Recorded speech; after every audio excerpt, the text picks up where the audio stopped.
Biko. I love you. Love you, pare. Biko!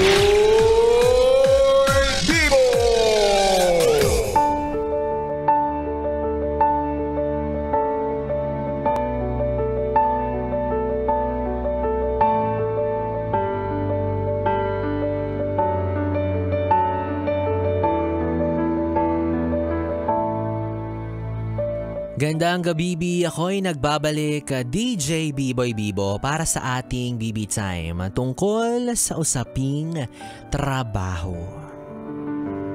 Yes, friend, alam mo ba na ngayong araw ay ipinagdiriwang ang National Productivity Day? O ano, patapos na yung araw, wala ka ng chance makiclout at makisakay na kunyari productive ka. As if tagapagmana ka ng kumpanya, diba? Well, anyways, seryosong tanong, no? Yes, friend, ikaw ba? Kumusta ka ba ngayon sa trabaho mo? Feeling mo parang nakakapagod? Feeling mo lately paulit-ulit lang yung ginagawa mo? Feeling mo parang hindi na worth it, diba? Pero for sure sa ngayon, kung yun yung nararamdaman mo, wala ka namang choice, no? Ginugusto mo pa rin naman yan at nananatili ka dyan for a reason. Diba? Kaya kahit napapagod araw-araw, sige kayod. Para kanino ka ba bumabangon? Basta si B-Boy Bibo bumabangon lang kasi ayaw niyang malate. Kung wala lang time in time out, di naman ako babangon ng maaga. Nakakainis. Ngayon pa talagang productivity day sinabi yan, no? Diba? At karamihan naman sa atin talaga, aminin nyo na lahat tayo. Oo, karamihan sa atin pala ay pagod. Yung iba naman kasing trabaho, kahit nasabihin mong lahat naman ng trabaho nakakapagod, pero yung iba naman kasi dyan, di ba parang ang sarap-sarap ng trabaho nila. Bukod sa magaan lang yung ginagawa kahit papaano kumpara sa ginagawa ng iba dyan na talaga namang napakahirap, kumikita pa ng limpak-limpak na salapi. Ay, ang sarap ng ganyang trabaho. Saan po ba yan? Charot. Diba? Yan yung sinasabi ko sa'yo. Kaya ikaw, kung pagod na pagod ka ngayon, kasalanan mo yan. Nakakainis. Ginagalingan mo masyado Hindi naman tayo magka-apelido. O bakit? Bibo rin ba apelido mo? Hindi naman, diba? O kaya kalmahan mo lang. Chill-chill lang. Diba? Tignan mo ko. Hindi ako pagod sa trabaho. Alam mo kung bakit? Kasi mahal ako ng kumpanya ko. Yeah! Sana all mahal. Paano ko nasabing mahal ako ng kumpanya ko? Sige nga. Paano? Paano, B-Boy Bibo? Paano mo itatawid yan? Paano mo nasabing mahal ka ng kumpanya mo? Sabi ni kay Joshua, sure ka dyan? Sure! Bakit? Kompleto ako sa benefits. At yung pasok ko, hindi basta-bastang lagpas-lagpas ng oras, lahat bayad. Ganun ang kumpanya dapat. Pero seriously, no? Yes, friend, kung bilib na bilib talaga ako sa'yo na grabe yung dedikasyon sa trabaho. Grabe yung binibigay na maximum effort para magawa yung mga obligasyon, responsibilidad ng naaayon sa bayad. Pero naniniwala naman ako na hindi mo lang yan basta ginagawa para sa kumpanya. Malamang, alam namang puro sa kumpanya lang, diba? Isa lang naman yung mayaman dyan.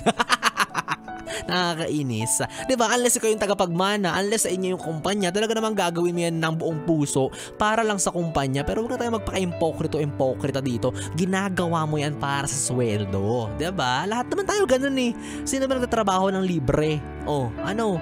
Buti sana kung yung trabaho ano ba magandang trabaho? Taga-alalay ng idol kong artista, ganyan.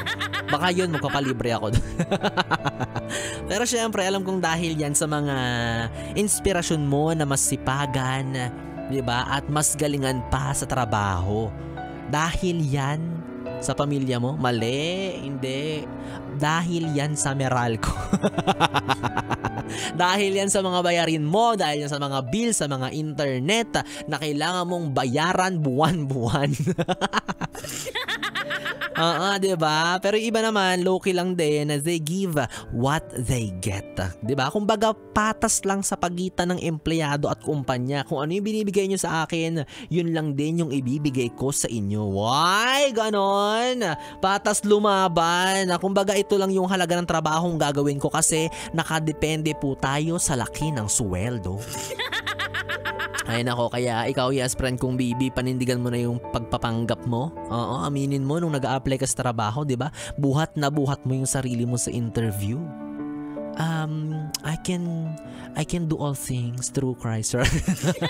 'Di ba lahat sinasabi mo dun sa HR interview? Sinasabi mo, kayang-kaya ko pong gawin lahat 'yan. Kayang-kaya ko pong mag-multitask. Kayang-kaya ko pong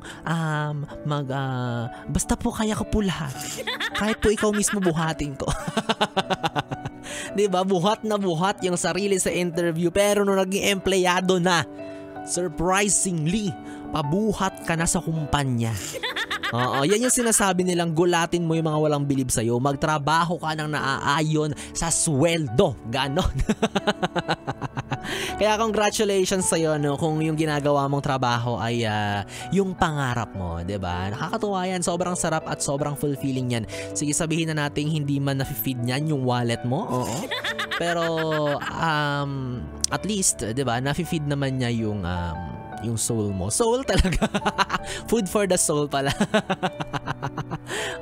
At least na-feed niya, 'di ba? Yung basta iba yung fulfillment kapag ginagawa mo yung trabaho na gustong-gusto mo plus pinangarap mo, 'di ba? Iba yung ganyang feeling. Pero syempre, dapat magpapabayad ka pa rin. Hindi naman puro fulfillment lang ng sarili. Syempre, meron nga tayong mga binabayar at mga gastusin. Yung nanay mo, yung tatay mo, medyo kailangan din ng pandagdag sa mga gastusin ninyo. Lalo ka na, maarte ka sa ulam. Hindi ka pwedeng kung ano-ano lang ipakain sa'yo, 'di ba? Maluho ka pa. Pala order ka pa online, 'di ba? Kaya kailangan mo talagang i-sustain 'yan kung anong meron ka ngayon. Yung trabaho na 'yan, pagkaingatan mo 'yan, alagaan mo 'yan. Oo, kaya ang swerte-swerte mo kung ginagawa mo yung trabahong nagpapasaya sa'yo. Plus, malaki pa yung sweldo, 'di ba? Ay, nakakainggit. Baka ikaw talaga yung totoong tao. Kasi sabi nila, ang tunay na tao, 40,000 ang sweldo. Meow. Naging kuting bigla si Bibo. Arf daw si Kuya Joshua. Baka hindi talaga kami tao, no? Kaya yes friend, kagaya na sinabi ko kanina, alagaan mo yan at mahalin mo yung trabaho na yan kasi maraming may gusto niyan. O, diba? Kaya ikaw kung hindi mo pinapahalagahan yan, ay di ibigay mo na sa iba. Ibigay mo na sa mas deserving. Ibigay mo doon sa mas magte-take ng effort na mas galingan at mas buhatin yung kumpanya. Nakakainis. Kumpanya pa rin talaga, no? Oo. Pero ikaw, minsan, kung feeling mo inaabuso ka na ng iyong employer, ang gawin mo pag binato ka ng tambak na trabaho, batuhin mo ng resignation letter. Sabihin mo, boss, ayoko na po, babay na. Ang dami mong pinapagawa, daig mo pa yung 10 utos ng Diyos. Mas marami ka pang utos sa mama ko, boss. Ewan ko lang kung di ka ma-terminate niya. Mga naman si friend kong Bibi, nakapiling mo ang Bibi mo sa radyo, DJ Biboy Bibo, para sa 3 oras na Bibi Time. Kaya naman magkasama at magkarinigan tayong muli bukas sa parehong oras. Dito pa rin at dito ka lang sa istasyong No Problem, ang 101.1 Yes FM. Good night, Bibi. Mwah mwah.